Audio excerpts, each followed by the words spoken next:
Next on News Channel 20 at 10. Leaders are trying to be a little more transparent. That's big with me. A new way for Springfield residents to voice their opinions about city matters. What new program is in the works to help you stay in the know? And we've obtained new footage from an incident at a local grocery store. Now the employees suspended. What they say this woman did. Plus, we'll do everything that we can because these are our children. We have to protect them. the man who lived in the same home as 2-year-old Tanasia Barnes now charged in her murder. What else he's accused of and what you can expect tomorrow at a hearing at the State House. News Channel 20 at 10 starts right now.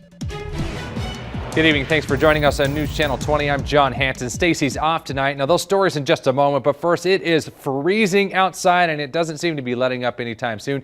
Chief Meteorologist Cheryl Lemke is standing by in the Weather Center. Cheryl, really just takes your breath away out there. Yeah, John, today's temperature is at least 30 degrees colder than normal for this time of the year, and this really cold Arctic air, unfortunately, it's not showing any signs of going anyplace anytime soon. So once again, more frigid weather on tap for tomorrow. Current temperatures are running in the single numbers and low teens. We still have a little bit of a breeze out there, and those winds are helping to drive down the feels-like temperatures and the wind chills. Already it feels like it's well below zero for most of us here across central Illinois.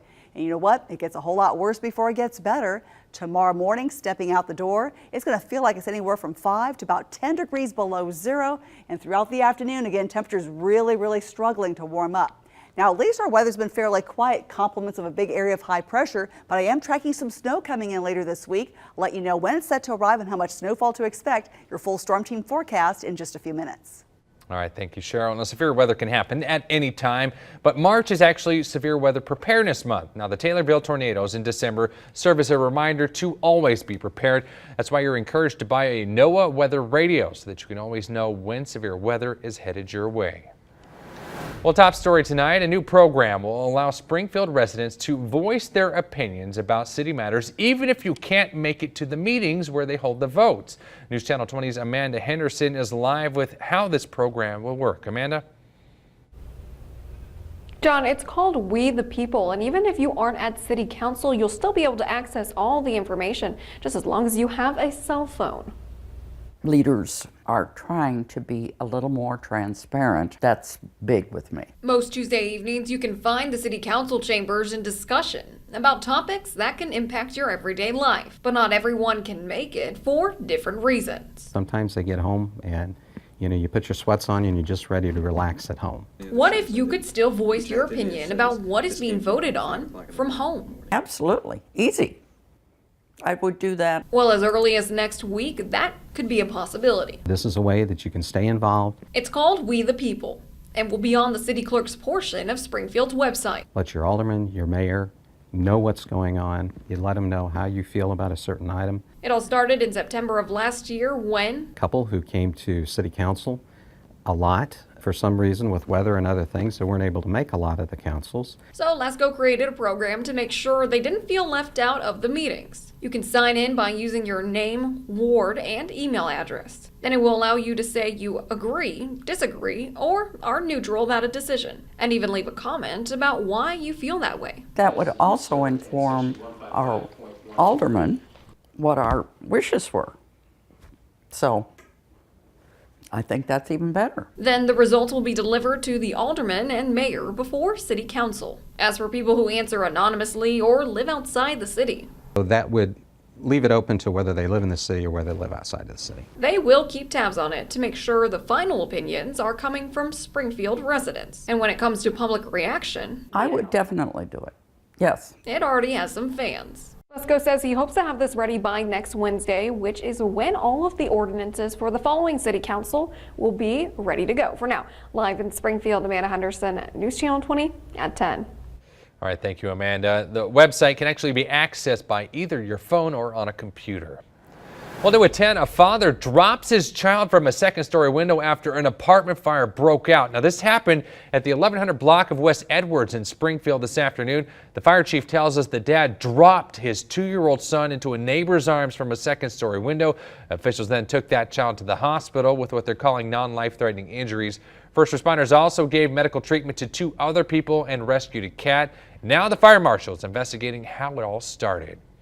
A Springfield man is facing charges for multiple armed robberies. Christian Gaines is charged with 3 counts of armed robbery.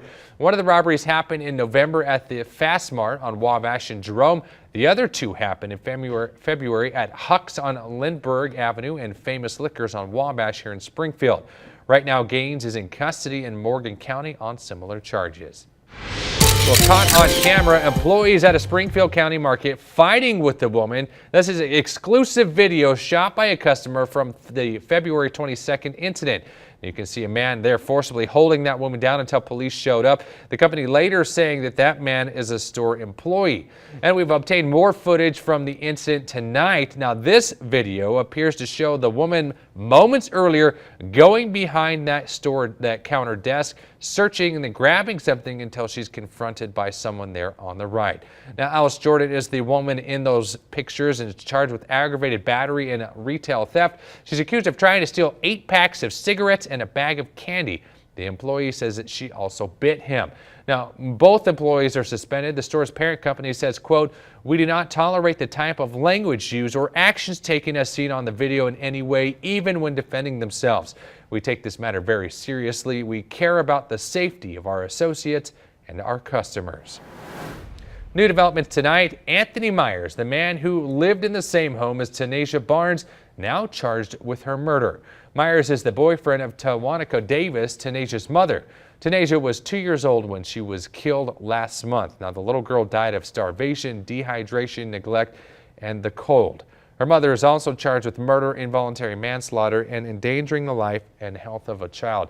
Myers is now also charged with first-degree murder and endangering the life and health of a child.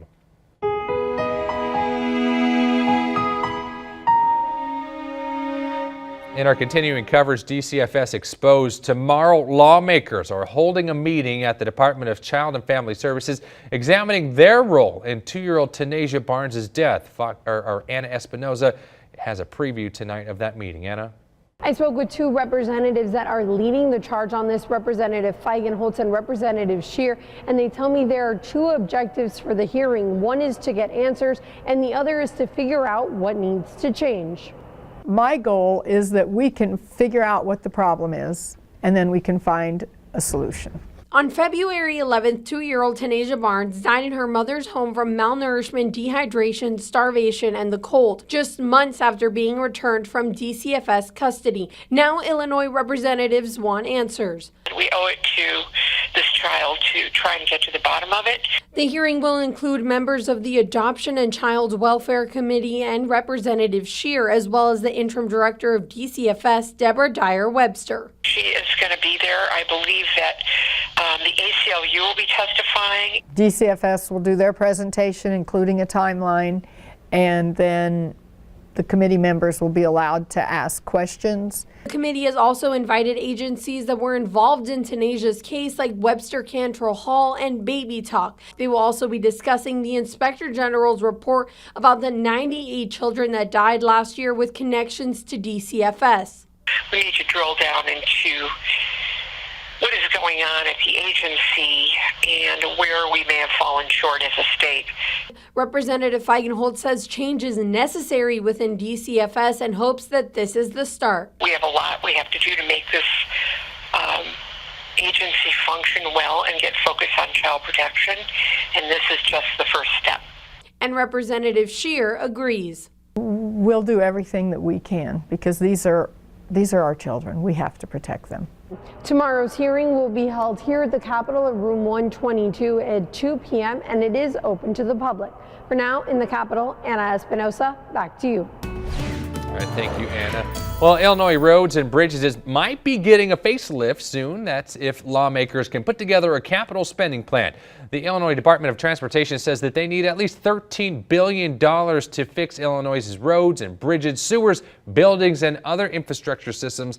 Also need some major work. I think by investing in infrastructure, you're really adding to the economy, you're creating jobs, and you're helping us hopefully attract people into Illinois instead of have people move out of Illinois.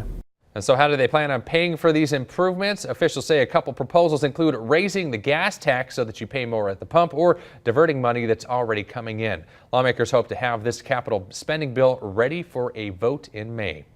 Illinois could soon be a one license plate state. Now, a new House bill would get rid of the front license plate on your car. Illinois lawmakers implemented the two license plate standard in 1911. Opponents say that it will save the state money, but officials say law enforcement has been long against it. Now, to date, 19 states and Puerto Rico have a single license plate law, including our neighboring state of Tennessee. Well, coming now to an update, Washington Park Preschool will stay open. Parents received a letter from the school saying that it will be open at least for another year. A previous letter notified parents that the school would be closing down at the end of this school year, but a board meeting in February changed all of that. The district is currently looking at different ways to pay for the program at the school. All right, just ahead on News Channel 20 at 10, a local nonprofit extending help to those who can't afford a lawyer and how you could get some help too. And the deadliest tornado since 2013, leaving devastation and dozens of lives lost in Alabama, what the governor has now declared in lieu of a disaster. Plus, winter blues, well, you may be suffering from it. The steps you can take to beat those blues just ahead.